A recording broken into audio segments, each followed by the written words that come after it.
Hai Andika, guys di sini. Jadi ini adalah Lenovo IdeaPad Slim 5i yang udah banyak banget upgrade baik dari sisi spesifikasi, fitur dan juga bundling. Tren pasar laptop sekarang udah agak tinggi standarnya. Jadi generasi Z atau generasi milenial seperti saya udah agak picky, udah agak perfeksionis. Jadi mereka maunya laptop yang powerful tapi di casing yang tipis dengan bobot yang gak berat-berat amat, build quality-nya premium dan desainnya simple tapi profesional. Dan Lenovo bilang kalau IdeaPad 5i ini memenuhi semua kebutuhan tersebut. Apakah benar seperti itu? Pertama kita bahas dulu dari segi desain. Untuk desain kalau saya lihat sih ya Lenovo form factor-nya dari dulu ya gini-gini aja, gak ada perubahan yang ekstrim. Yang berubah cuma di bensinnya yang lebih tipis dan bobotnya yang lebih ringan. Dan kalau Lenovo IdeaPad 3 itu build quality-nya masih pakai plastik ABS, tapi kalau untuk di Lenovo IdeaPad 5 yang di atasnya ini bagian punggungnya udah pakai aluminium dan untuk bagian lainnya pakai plastik ABS. Jadi kalau dari perspektif saya yang memang udah sering lihat Lenovo IdeaPad ya biasa aja. Cuman yang menurut saya biasa aja ini dia sudah memenangkan Red Dot Product Design Award 2020. Karena memang desainnya kalau digunakan untuk generasi Z atau milenial cocok banget sih ya.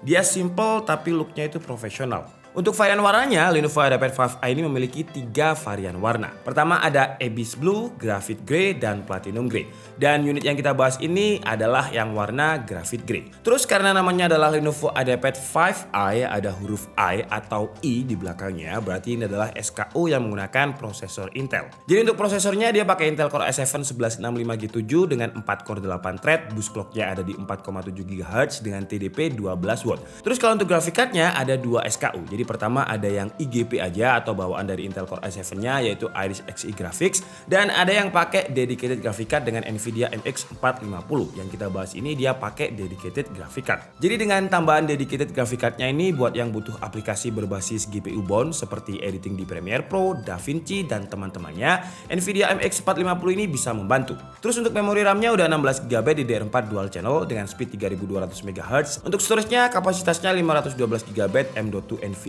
Gen 3 yang speednya sekitar 2000 Mbps ya, nggak kenceng-kenceng amat sayangnya. Dan sayangnya juga nggak bisa di-upgrade, jadi slot M.2 nya hanya satu.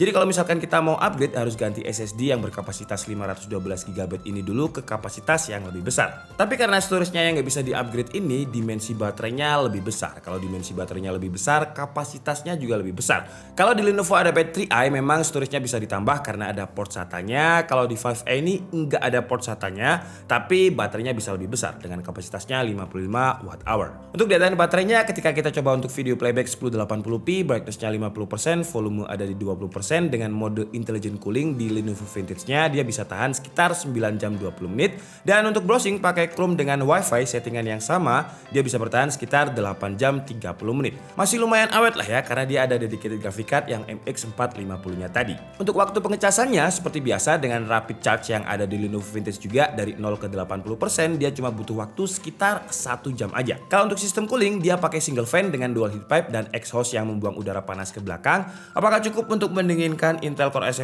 1165G7 ditambah dengan dedicated graphic card-nya? Kita langsung tes aja untuk performanya. Pertama kita coba di Cinebench R15 dengan skenario rata kanan. Jadi di Lenovo Vintage-nya ada di performance dan kondisi laptopnya juga dicas. Untuk single core-nya di R15 dia mendapatkan skor 189 poin, dan untuk multicore-nya di running pertamanya mendapatkan skor 797, terus running kedua turun ke 718, running ke-9-nya malah tinggi dengan skor 837. Dan di skenario ini untuk suhu temperaturnya kadang bisa nyolong atau loncat di atas 95 derajat Celcius. Tapi wajar karena ini Cinebench yang emang menstreskan CPU banget, dan kalau kalian lihat di chart ini di suhu 95 derajat ke atas ini juga diimbangi dengan power, usage, dan clocks yang tinggi.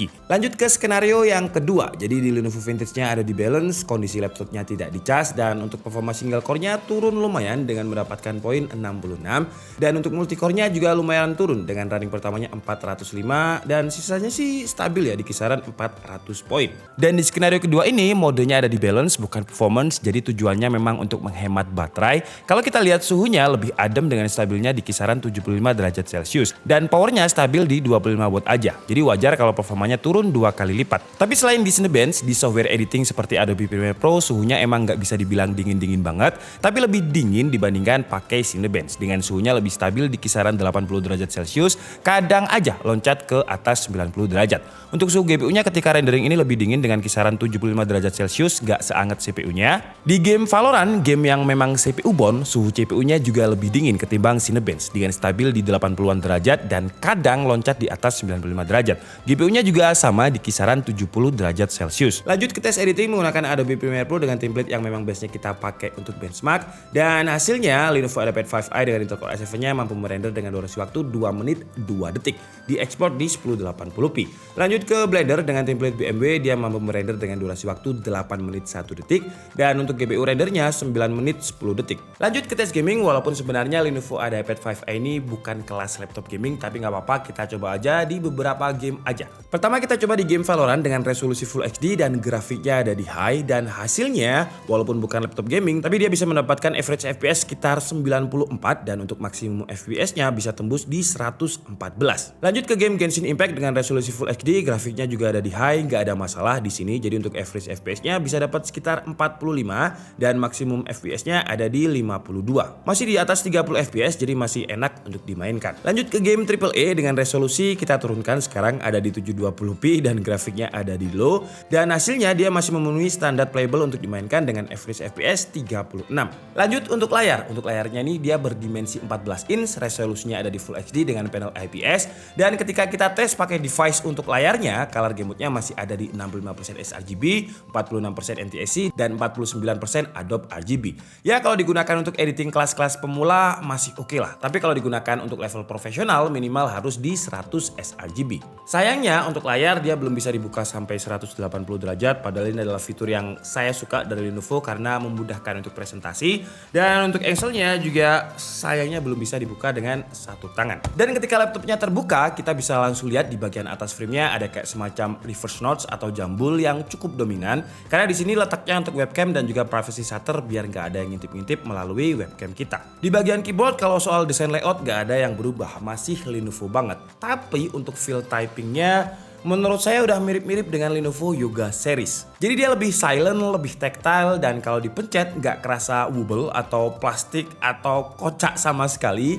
Keyboardnya juga udah punya single LED backlit warna putih yang bisa di custom sampai 3 tingkat adjustment brightness. Di bagian atas keyboard ada tombol power yang juga sekaligus menjadi fingerprint sensor untuk biometric login. Kalau untuk touchpad posisinya agak di sebelah kiri tapi sudah center dengan spasi, dan feel-nya juga udah enak, nggak kerasa mainstream atau nggak kerasa seperti laptop murah kebanyakan. Lanjut untuk konektivitas. Untuk konektivitasnya walaupun dia udah pakai Intel generasi ke-11, sayangnya dia masih Wi-Fi 5 jadi belum pakai Wi-Fi 6. Tapi untuk Bluetooth-nya udah pakai Bluetooth versi low power dengan Bluetooth versi 5. Terus kalau untuk portnya di bagian kanan ada 2 buah USB Type A 3.2 Gen 1, terus juga ada slot full size SD card. Di bagian kiri ada input power, terus juga ada USB-C 3.2 Gen 1 yang support dengan data transfer dan power delivery 3.0 serta display port. Tapi sayangnya dia belum memiliki fitur Intel Thunderbolt. Tapi ya nggak apa-apa lah ya, karena USB-C-nya udah bisa DisplayPort dan juga udah Power Delivery 3.0 juga. Terus ada HDMI dan audio jack combo. Untuk audio dari Lenovo IdeaPad 5i ini dia pakai Dolby Audio dengan speaker 2x2 yang udah menghadap ke user, yaitu di sebelah kanan dan kirinya. Kalau untuk kualitas suaranya sekelas laptop tipis udah cukup oke lah. Kira-kira seperti ini suaranya.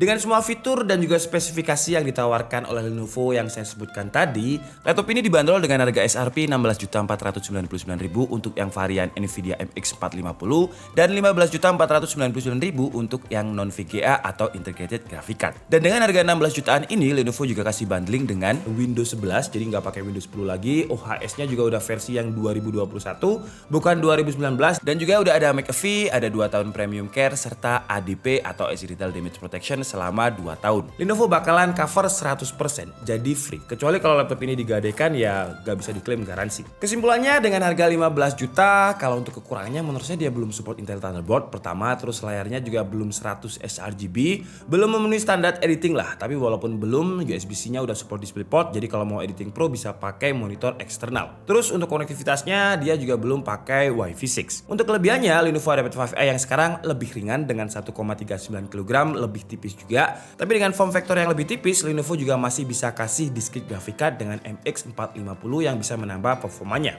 Dan untuk kelebihan yang paling saya suka adalah keyboardnya. Di Lenovo IdeaPad 3i itu keyboardnya udah enak, tapi ya masih IdeaPad. Tapi di IdeaPad 5i ini feel-nya udah mirip seperti Yoga series, jadi lebih kerasa premium. Terus di Lenovo IdeaPad 5i ini untuk sensor biometriknya dia udah ada fingerprint, dimana di seri IdeaPad 3i itu nggak ada. Terus juga dari sisi bundling, dimana laptop lain itu masih pakai Windows 10 dan UHS 2019.